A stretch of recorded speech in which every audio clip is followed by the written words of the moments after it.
يتساءل العديد من الناس عن العلاقة المباشرة بين الصيام والجهاز الهضمي دائما مع بداية شهر الصوم حول تأثيره عليه سلبا أو إيجابا. والواقع أنه لا تأثير سلبي للصيام على الجهاز الهضمي السليم، إذ أن جسم الإنسان له القدرة على التكيف والتأقلم حسب الظروف.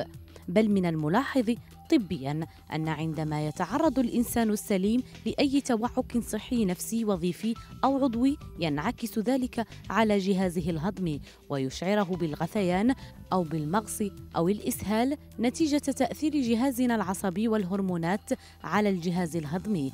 هنا يكون العلاج هو الطلب عند المريض بالامتناع عن الأكل والشرب.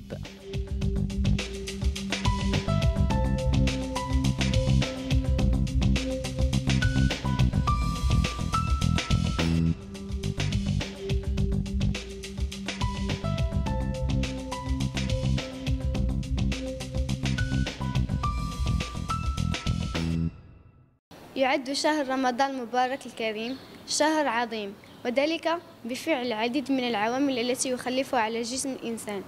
من بين هذه العوامل أنه يخلف تأثير إيجابي على الجهاز الهضمي للإنسان، حيث أنه يساهم في تنشيط الدورة الدموية بطريقة مباشرة وبطريقة أيضا صحية. إذن فما هي التأثيرات الإيجابية التي يخلفها الصيام على الجهاز الهضمي لدى الإنسان؟ يعتبر شهر رمضان من أكثر الشهور التي يمكن للإنسان أن يسترجع فيه صحة وعافية جهازه الهضمي.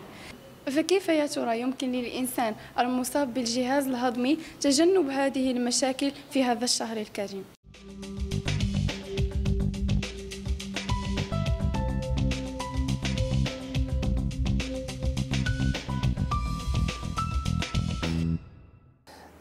الجهاز الهضمي يستريح من العمل أثناء النهار طيلة السنة، ولكن يجب أن لا نرهقه أثناء الليل. إذا استراح نهارا فنخليوه يستفد من هذه الفرصة هذه ديال الاستراحة لكي يرمم أعصابه، لكي يستريح، لكي يتخلص من الشوائب، ولا نرهقه أثناء الليل، وإلا فنكون قد ضربنا كل شيء في الصفر إذا لا نحترم هذه القاعدة، وهذه قاعدة ذهبية. إذن الحديث النبوي الذي يقول صوموا تصحوا سنحترمه إذا طبقنا هذه القاعدة. دونك الصيام فيه عدة فوائد على الجهاز الهضمي. أولا أن الجهاز الهضمي يستريح أثناء الصيام من العمل. ثانيا هي فرصة للجهاز الهضمي لكي يرمم أعصابه ويتخلص من الأشلاء ومن السموم وإلى آخره. دونك الفوائد ديال الصيام على الجهاز الهضمي هي فوائد كثيرة وفوائد شتى.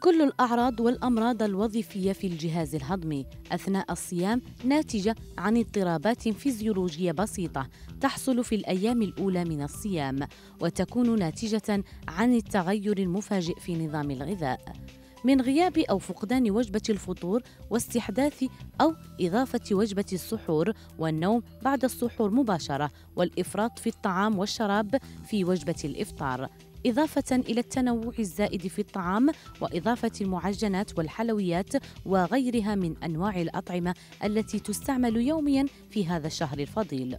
والتغيير السريع في بعض العادات مثل تناول القهوة الصباحية وتناول الأطعمة بين الوجبات مما يؤدي إلى اضطراب وظيفي يتمثل بوجع في الرأس أو دوخة وما إلى ذلك من أعراض سرعان ما تزول بعد مرور الأيام الأولى من الصيام.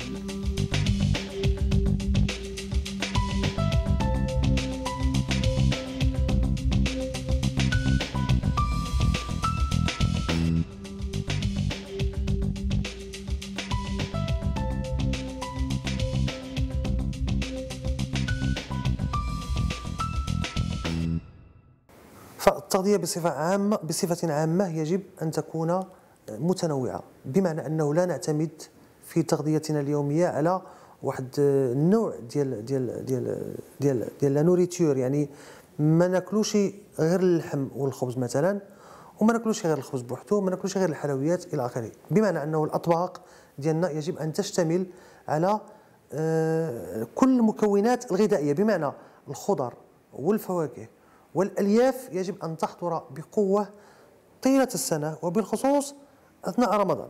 هذه من ناحيه. من ناحيه اخرى بالنسبه للاطباق اللي هي مصدر للبروتينات، فمع الاسف انه الناس كيعتمدوا في التغذيه ديالهم فقط على اللحوم الحمراء وبكثره، فهذا يمكن ان يكون مضرا. فلما لا نشكل اطباقنا من الاسماك، لانه عندها فائده جمه على الصحه. هذا طيله السنه. اما بالنسبه لرمضان، بالنسبه للصيام، كما شرتي يقبل الناس بشراهه على تناول الاطباق اللي هي كتكون من النشويات، يعني المعجنات والاخباز والرغائف الى اخره. هذا من جهه. من جهه اخرى يقبل كذلك الناس على تناول الحلويات بشكل كبير جدا، وهذا بطبيعه الحال لابد ما يخلق اضطرابات ديال الجهاز الهضمي.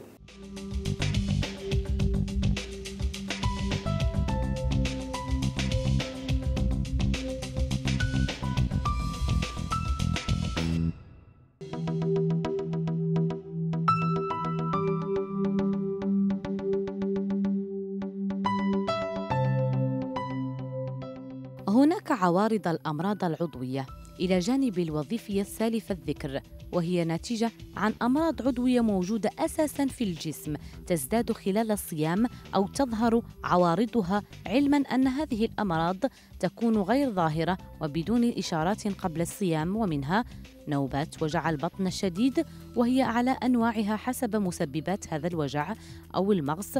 فمثلاً هناك الكثير من المرضى لا يشكون من أي أوجاع، وخلال الصيام يصابون بوجع بطن شديد، حرقة، حموضة، قيء، أو نوبات مغص شديدة لوجود قرحة مزمنة في 12، أو التهابات في المعدة أو 12، والحال نفسه في نوبات المرارة. ففي شهر الصيام وبسبب الإفراط في وجبة الإفطار، كما ونوعاً تظهر عوارض المرارة الناتجة عن حصوات موجودة سابقاً في المرارة دون علم المريض بها.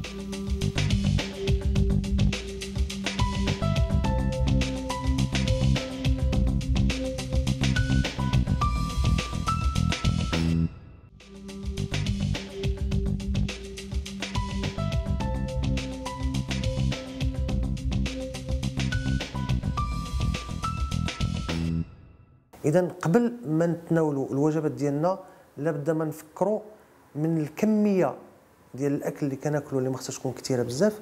ثانيا من ناحيه ديال الجوده، الاطباق يجب ان تكون متنوعه، يجب ان تحتوي على حجم كبير من الخضر، من الفواكه يعني الالياف، وكذلك السوائل.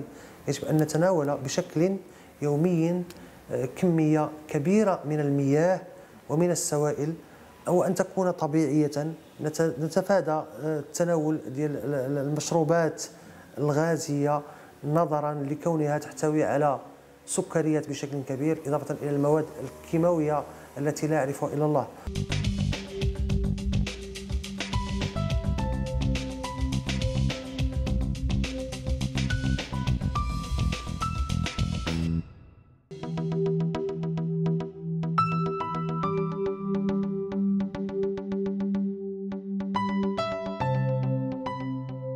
كثيرة هي حالات الإحراج التي تصيب الصائم المريض بالجهاز الهضمي، ومن أهمها الإكثار من كمية الطعام المتناول عند الإفطار، مما يؤدي إلى التخمة وأحياناً إلى القيء والانحطاط والتعب الشديدين. تناول أصناف عدة من الأطعمة لا سيما الدسمة منها ليلاً ظناً من الصائم أنها تحميه من جوع النهار، وهذا غير صحيح. ثم تناول كميات كبيرة من السوائل ليلاً خوفاً من العطش في النهار، وهذا يؤدي إلى اضطرابات هضمية ومشاكل بولية. الاعتماد على السكريات والحلويات الخاصة بشهر رمضان المبارك، وهذا يؤدي إلى زيادة في الوزن خلال هذا الشهر الفضيل.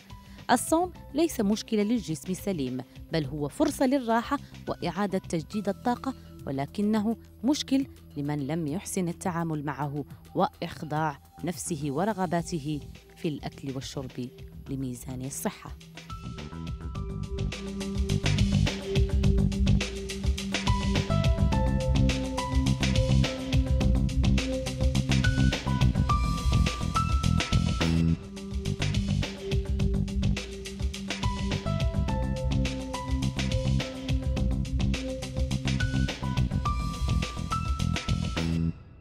المهم في هذا أن نحترم تناولنا للسوائل، وأن تكون هذه السوائل طبيعية. مسألة أخرى، يجب أن نحمي أنفسنا من التعرض لأشعة الشمس، لأنه رمضان هذه السنوات يكون في فصل الصيف، وفصل الصيف بطبيعة الحال كنتعرضوا للأشعة، بالخصوص الناس اللي كيمشيو للشواطئ إلى آخره.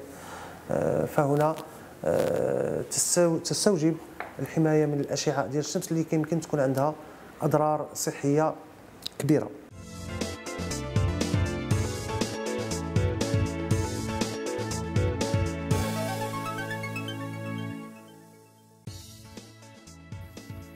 أهلا بكم من جديد مشاهدينا الأفاضل في فقرة غذاء ودواء التي خصصناها هذه المرة إلى الخس.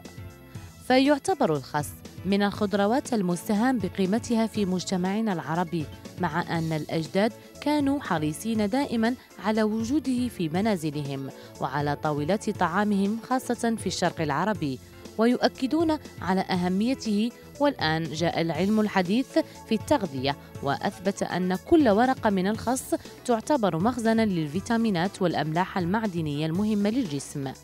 فمع أن حبة الخس الواحدة الكبيرة لا تحتوي إلا على 106 سعرة حرارية، وهو ما يفيد جدا لمتتبعي الرجيم، إلا أنها مليئة ب9 عناصر شكلت مفاجأة للباحثين عند اكتشافها، وهي الكالسيوم، أوميغا 3، البروتين، وفيتامين ب، والحديد، وفيتامين سي، والماء، وفيتامين ألف، والبيتا كاروتين، والأملاح المعدنية.